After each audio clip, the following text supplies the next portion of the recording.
ಕನ್ನಡ ಮೈತ್ರಿ ನ್ಯೂಸ್ ವಾಹಿನಿಗೆ ಸ್ವಾಗತ. ನಾನು ಕನ್ನಡ ಮೈತ್ರಿ ನ್ಯೂಸ್ ಲೋಕೇಶ್. ಸರ್, ಶಿಡ್ಲಘಟ್ಟ ವಿಧಾನಸಭಾ ಕ್ಷೇತ್ರದಲ್ಲಿ ಈಗ 3 ಜನ ನಾಯಕರು ಒಂದೇ ಪಕ್ಷಕ್ಕೆ 3 ಬಾಗಿಲು ಅಂತ ಹೇಳ್ತಾ ಇದ್ದಾರೆ. ಈಗ ಪುಟ್ಟು ಆಂಜನಪ್ಪನವರು ಇದ್ದಾರೆ.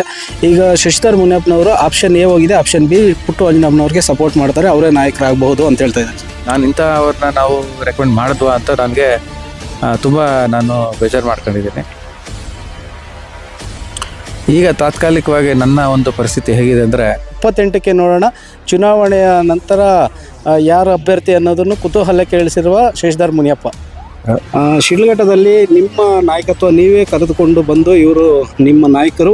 ಇನ್ನು ಮುಂದೆ ಈ ಶಿಡ್ಲಘಟ್ಟದಲ್ಲಿ ಕಾಂಗ್ರೆಸ್ನ ಪ್ರತಿಯೊಬ್ಬರು ಇವ್ರನ್ನ ನಮಗೆ ನೀಡಿದಂಥ ಸಹಕಾರನೇ ಅವ್ರಿಗೂ ನೀಡಿ ಅಂತ ಹೇಳಿದರು. ಟ್ರಯಾಂಗಲ್ ಅಂತಂದರೆ ನೀವು ಹೇಳೋದು 3 ಜನ ಅಭ್ಯರ್ಥಿಗಳು ಅಂತಾನೆ ಸರ್. ಈಗ KMF ಚುನಾವಣೆ ಅಭ್ಯರ್ಥಿಗಳನ್ನು ಆಯ್ಕೆ ಮಾಡೋ ವಿಚಾರದಲ್ಲಿ ಎಲ್ಲೋ ಕೂತು ಆಯ್ಕೆ ಮಾಡೋದಲ್ಲ, ಇಲ್ಲಿ ಬಂದು ಕೂತು ಜೊತೆಲೇ ಮಾಡಬೇಕು ಅಂತ ಹೇಳಿದ್ರು. ಇವತ್ತಿನ ಬ್ಲಾಕ್ ಕಾಂಗ್ರೆಸ್ ಅಧ್ಯಕ್ಷರನ್ನು ಬಿಟ್ಟು ನೀವು ಎಲ್ಲರನ್ನೂ ಆಯ್ಕೆ ಮಾಡಿದ್ದೀರಿ. ಇದು ಯಾವ ಥರ ಸಂದೇಶ ಕೊಡುತ್ತೆ? ನಮಗೆ ತಪ್ಪಾಯಿತು ಅಂತ ಅಂದ್ಬಿಟ್ಟು ನಾನು ಕೇಳ್ಕೊತಾ ಇದ್ದೀನಿ.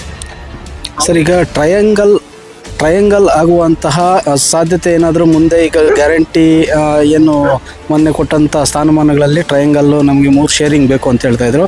ಅದೇ ಥರ ಮುಂದೇನು ಚುನಾವಣೆಗಳಿಗೆ ಗ್ರಾಮ ಪಂಚಾಯತಿ ZP TP ಬರ್ತಾ ಇದೆ, ಆ ಥರ ಏನಾದರೂ ಸಂದೇಶ?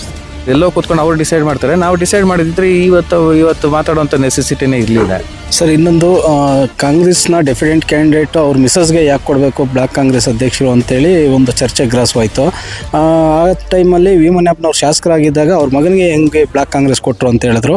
ಈಗ ನಾನು ತಗೊಂಡಿದ್ದು ಚಿಲ್ಕಲ್ನೇರ್ಬು ಬ್ಲಾಕ್ ಕಾಂಗ್ರೆಸ್ ಪ್ರೆಸಿಡೆಂಟಾಗಿ ನಾನು ತಗೊಂಡೆ. ಯಾತಕ್ಕೆ ಅಂದರೆ ಸರ್, ಫೈನಲ್ ಆಗಿ ಶಿಡ್ಲಘಟ್ಟದಲ್ಲಿ ಶಶಿಧರ್ ಮುನಿಯಪ್ಪನವರೇ ಬಂದು MLA ಅಭ್ಯರ್ಥಿ ಆಗಬೇಕು 2028ಕ್ಕೆ. ಅವ್ರ ನಾಯಕತ್ವನೇ ಇಲ್ಲಿರಬೇಕು ಅಂತ ಹೇಳ್ತಾ ಇದ್ದಾರೆ. ಇದ್ರ ಬಗ್ಗೆ ತಮ್ಮ ಎಕ್ಸ್ಪ್ರೆಷನ್ಸ್?